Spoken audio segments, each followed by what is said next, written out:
Good afternoon, everyone. I am Steve Buttinger, Richard's brother, and Steph's uncle and godfather, and I'm honored to be asked to deliver the eulogy for Stephanie today.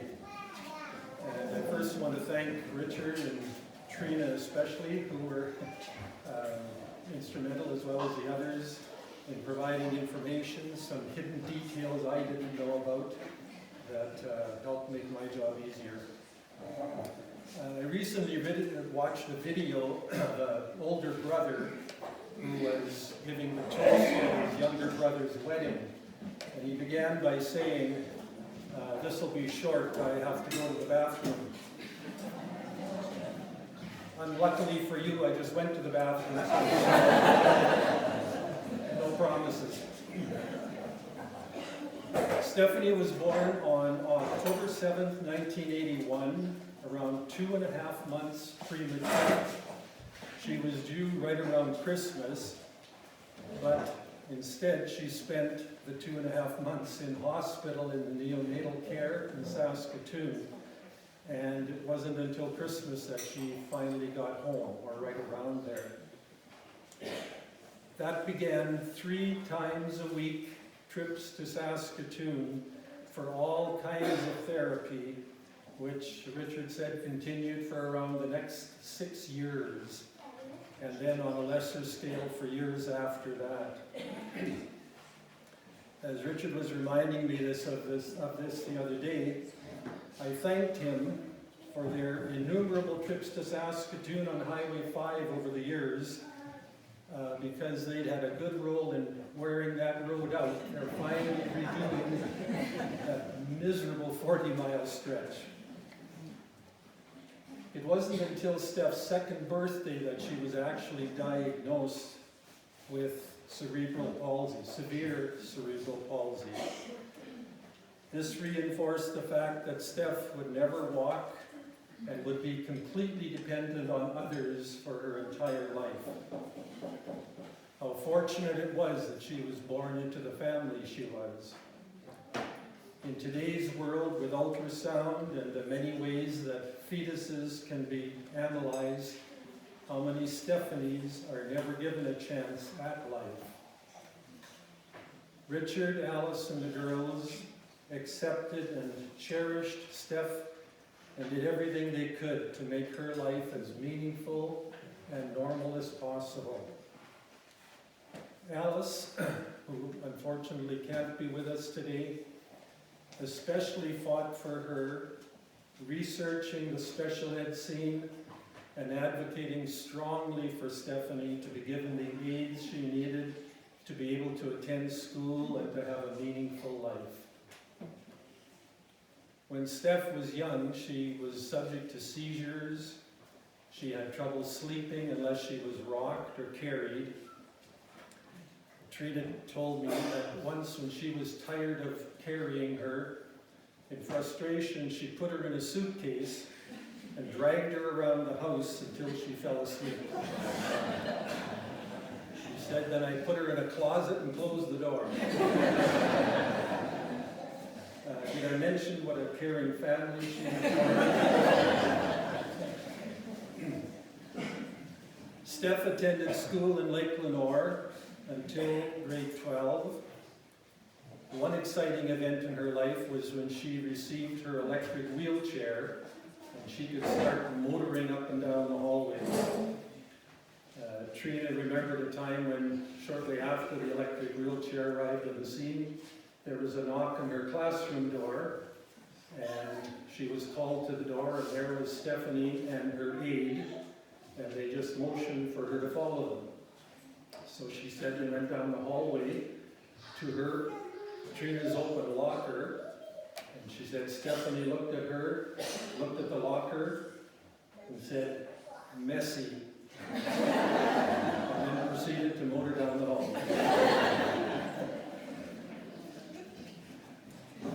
Stephanie was not one to complain. But the only time I heard her complain was when she would say, I don't know what to do with Mom and Dad. Or she was living with no fun Mom and Dad.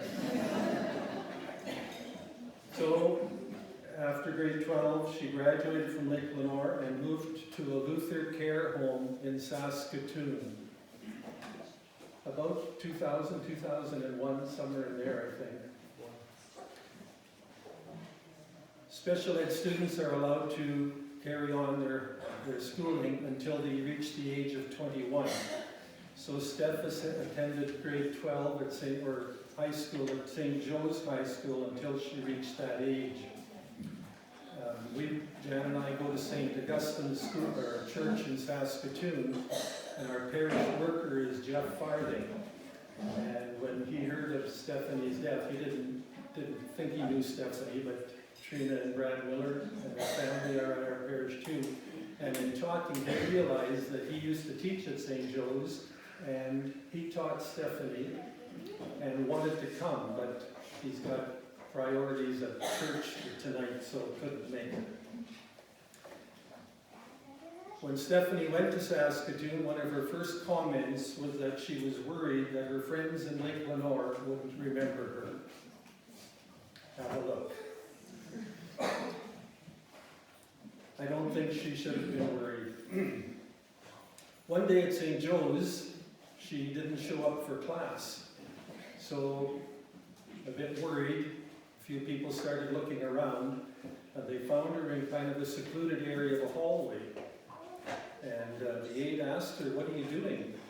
And she replied, "I'm skipping."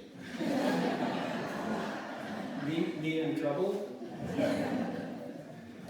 At the end of that year, she was given the Most Improved Special Ed Student Award. Who knew it was that easy? After her high school career, Steph went to work at Cosmopolitan Industries in Saskatoon. She quite liked it there and was made to feel that she could do something worthwhile. Recently, before she got ill, she received her 20-year award at Cosmopolitan Industries.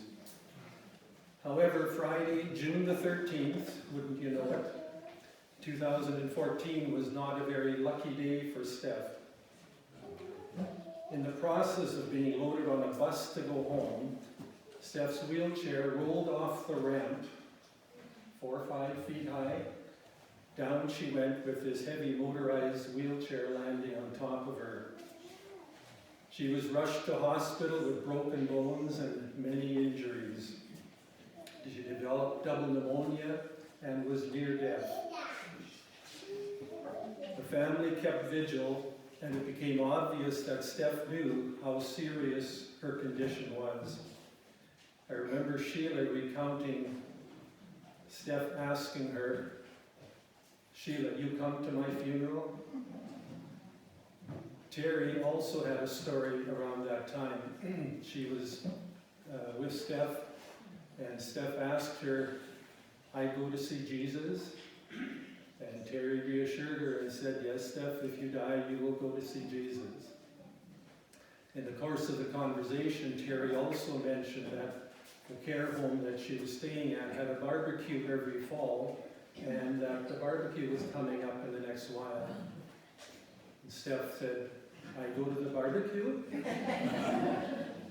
Terry said, "Well, Steph, you have to make up your mind. You can't do both. Either you go see Jesus or you go to the barbecue." After a few seconds pause, "I go to the barbecue." 6 days later, she was released from hospital, and I believe attended the barbecue. So what does one make of a life like Stephanie's?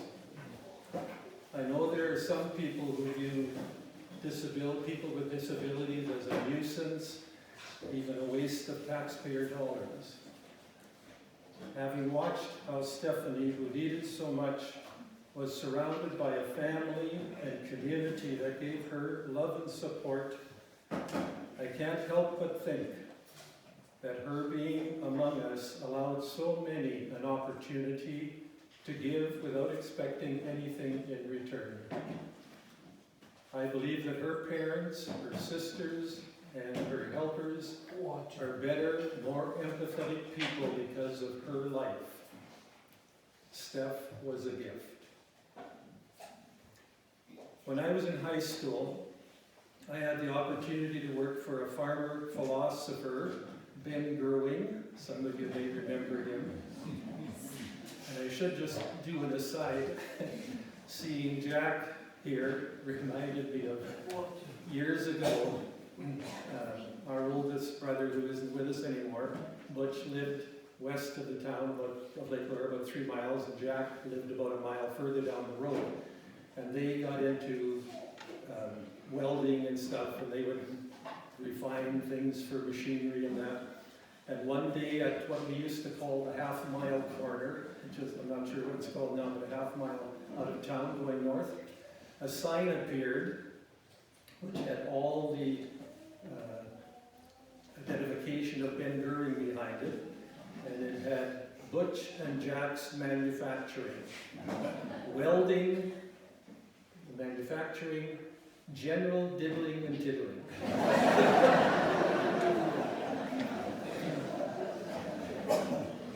Anyhow, Ben had a saying whenever something would break down, and often it broke down, he would say, "Remember, Steve, God sends trials to those he loves." God must really love Richard, Alice, Terry, Sheila, and Trina. In closing, and with apologies to William Shakespeare, good night, sweet princess, and may flights of angels sing thee to thy rest.